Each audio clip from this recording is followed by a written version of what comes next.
Yo, what's going on guys, Arekkz here, welcome back to another Division video. And in today's video, I thought I would do a quick sort of news/update roundup because there's been a lot going on in the world of Division this week. There have been 2 scheduled maintenances, each of which came with their own update and their own patch notes. Plus, there was also an update that's just gone live today, speaking about new activities for Season Pass holders going forward. So there's a lot of stuff to talk about, and in the event that maybe you've been busy this week or you haven't necessarily stayed on top of everything, then there might have been a few things you missed. So hopefully this will prove useful to you guys, and of course if it is, then a like would be super appreciated, and of course don't forget to leave a comment down below.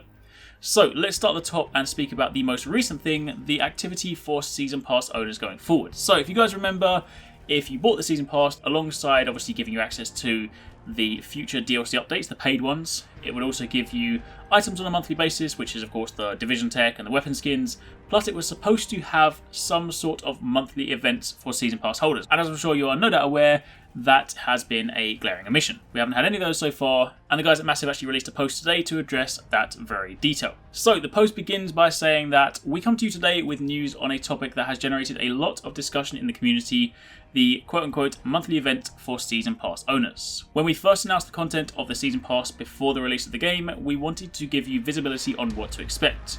At the time, we were working on a fun bonus on top of the other activities, a token of thanks for your loyalty and commitment to the future of the game. We soon realised, however, that the expectations far outreached what we had initially envisioned, and quickly decided to work on a more developed version.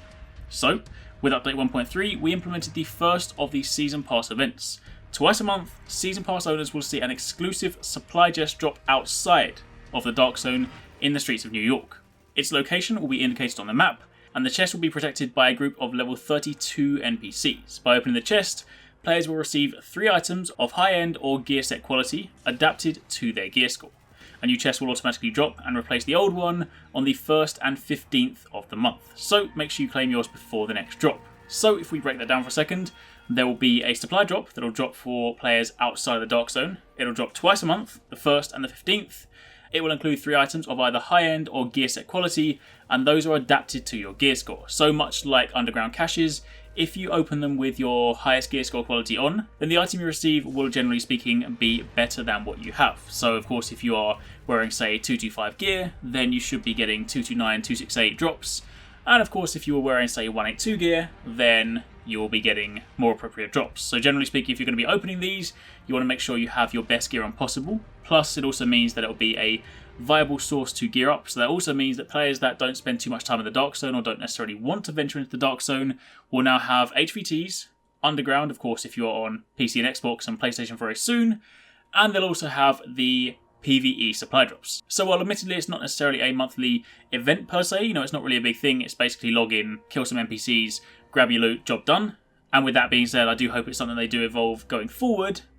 At least for the time being, it is something that players can use to get some more free loot, some good loot, and something that will actually be useful, hopefully, bonus permitting, to their build.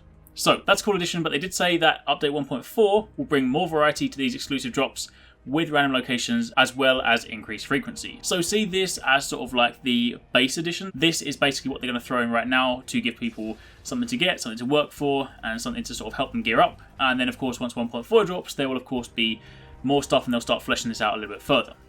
So, with that out of the way, now let's talk about the other 2 things this week. So on Tuesday, there was scheduled maintenance, and among a few other bug fixes, one of the main things, the thing that has created a lot of discussion this week is the nerf to the G36. So for those of you guys that missed that, the G36 has had a 15% nerf to its base damage. And while yes, admittedly, nobody is really a fan of nerfs, this video isn't really geared towards talking about whether or not that was warranted. If you guys are interested in my thoughts on that and just the general 1.3 update, then I did record a podcast of sorts with SkillUp and a few other Division YouTubers. You can find a link to that in the description box down below. That's over on his channel. It's something that SkillUp arranges every single time a new update drops. A couple of weeks after, we chat about what we like, what we don't like, what we want improved, and some of the things like that. So it's a really good conversation. Hopefully you guys will go and check that one out. But just to sort of take a step back, I did actually record some footage pre-nerf and post-nerf with the intention of sort of doing a G36 video talking about the nerf and whatnot. But it's always a really interesting thing. I mean, you guys can see it side by side here if you're interested. First up, of course, this is pre-nerf, and then of course this switched over to post-nerf. You can see some drastic changes in numbers, but it's always really interesting trying to talk about a weapon once it's been nerfed, because you tend to sort of create a certain expectation around using the weapon at the time. Everyone picked up the G36, they loved it, it was really good fun. So when it gets nerfed, you know, a lot of people have been like, oh, this weapon's rubbish. But realistically, if you take a step back and actually look at it and compare it with other ones as well, it's actually still a really, really strong assault rifle. It's still probably one of the best ones in the game, and it's still something that I actually use myself personally. Yes, admittedly, it doesn't burn through NPCs quite as much as it used to, and of course that is that's an ongoing issue. But the point is, it is still a very strong gun. It's still something you should, consider using. It's not something that necessarily you have to throw in the bin post-nerf.